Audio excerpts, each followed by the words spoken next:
Hello friends, हमारे YouTube channel student motivation में आप सबका स्वागत है। साथियों, आवधिक आकलन संकलन प्रपत्र हिंदी विषय का जो प्रपत्र है उसकी हम बात करने वाले हैं और ये कक्षा 1 का प्रपत्र है जिसकी हम डिटेल बात करने वाले हैं। और पिछले वीडियो में हमने अन्य जो प्रपत्र है उनकी जानकारी बताई फ्रेंड्स। तो आप हमारे यूट्यूब चैनल स्टूडेंट मोटिवेशन पर विजिट करके FLN संबंधित समस्त प्रकार की जानकारी के वीडियो देख सकते हैं फ्रेंड्स। और साथ ही स्टडी मोटिवेशन हम गवर्नमेंट जॉब संबंधी कक्षा 10वीं 12वीं बोर्ड संबंधी तथा 5वीं 8वीं संबंधी समस्त प्रकार के अपडेट जो समय समय पर आते रहते हैं उनसे संबंधित समस्त प्रकार की जानकारी के अपडेट, नेस तथा ओलंपियाड से संबंधित जानकारी के भी अपडेट आपको मिलते रहेंगे फ्रेंड्स। और OMR शीट 10वीं में 12वीं में किस प्रकार से बनना है तथा नेस में तथा ओलंपियाड में किस प्रकार से बनना है उससे रिलेटेड वीडियो भी मिल जाएंगे। तो फ्रेंड्स, आप जल्दी से जल्दी हमारे यूट्यूब चैनल को सब्सक्राइब करें तथा वीडियो दोस्तों के साथ शेयर करें ताकि आने वाले नोटिफिकेशन आपको जल्दी से जल्दी मिलते रहें। तो फ्रेंड्स, हम इसको देख लेते हैं डिटेल से। तो फ्रेंड्स, आप देख सकते हैं कक्षा 1 का हिंदी विषय का संकलन प्रपत्र है। और पिछले वीडियो में भी हमने बताया कि जो ये पहले कॉलम है जिसमें सरल क्रमांक दिया गया है वो लिखा रहेगा। और इस प्रकार से बच्चे का नाम, तो यहाँ पे हम बच्चे का नाम नोट कर देंगे। फिर प्रवेश पंजी क्रमांक यानी स्कॉलर क्रमांक नोट कर देंगे। फिर माता का नाम और पिता का नाम दोनों का नाम यहाँ पे नोट कर देंगे। इस प्रकार से सामान्य से जानकारी हो जाएगी।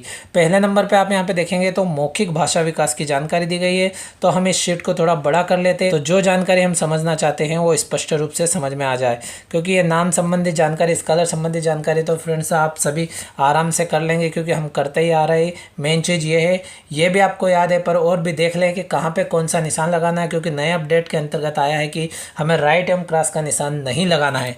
और इसमें दिया गया है कि राइट का निशान लगाना है, तो कहाँ लगाना है वो हम देख लेते हैं। तो साथियों, तो आप यहाँ पे देखेंगे मौखिक भाषा विकास, कहानी, कविता, सुना पाना। तो इसमें साथियों आप देखेंगे तो 3 स्तर दिए गए हैं कि बच्चे की जो दक्षता है वो किस स्तर की है। तो कुछ नहीं बोल पाता या बोल पाती है, फिर कोशिश की, इस प्रकार सुना पाया या सुना पाए, 3 कॉलम दिए गए हैं।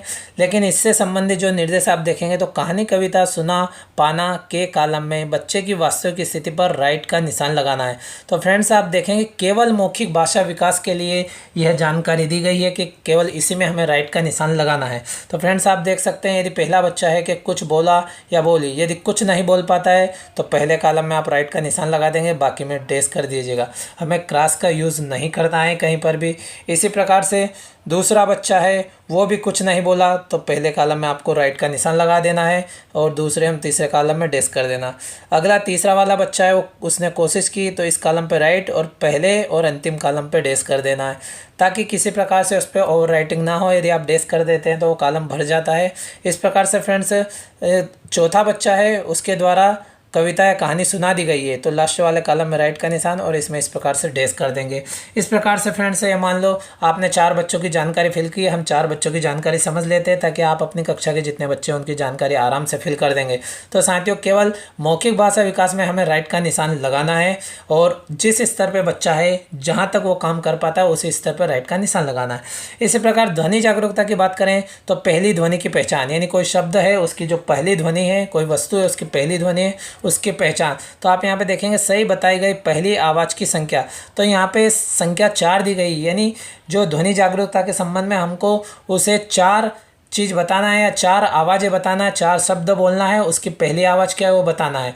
तो यानी यहाँ पे 4 लिखा हुआ है, वो उन प्रश्नों की संख्या है जितने हमको पूछना है। तो फ्रेंड्स, सही आवाज़ की संख्या, यदि बच्चे से 4 के बारे में पूछा और 3 की आवाज़ उसने निकाल दी, सही बता दी कि इनकी आवाज़ यहाँ से शुरू हो रही है या इनकी आवाज़ ये है, तो पहले वाले में 3 लिख देंगे। इसी प्रकार से वर्ण पठन की बात करें तो यहाँ पे वर्ण की संख्या दी गई है, 13 वर्ण है, तो सही पढ़े गए वर्ण की संख्या लिखना है। यानी बच्चे से हम 13 वर्ण पूछेंगे, उसमें से 13 में से जितने बच्चे ने सही पढ़े उनकी संख्या नोट करें।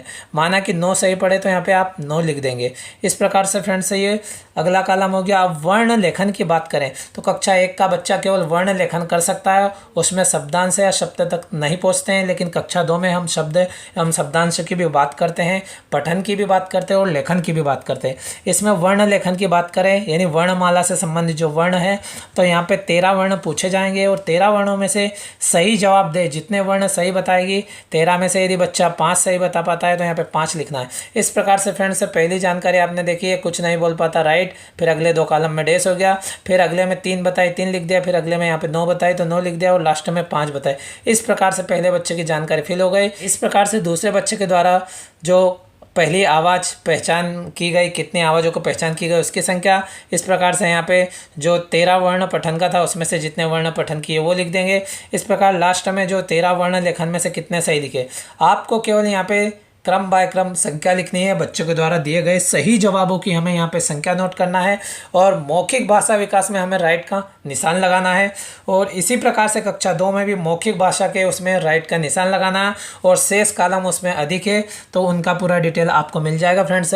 और हम डिस्क्रिप्शन में भी अदर वीडियो की लिंक दे देंगे ताकि आप आसानी से उन वीडियो को देख सकें। और साथियों आपसे रिक्वेस्ट है कि अभी तक आपने हमारे YouTube channel study and motivation को सब्सक्राइब नहीं किया तो फ्रेंड्स FLN संबंधी समस्त प्रकार की जानकारी जैसे ट्रैकर संकलन कैसे भरना है, शिक्षक ट्रैकर कैसे भरना है उसका भी वीडियो अपलोड है साथियों हमारे यूट्यूब चैनल पर।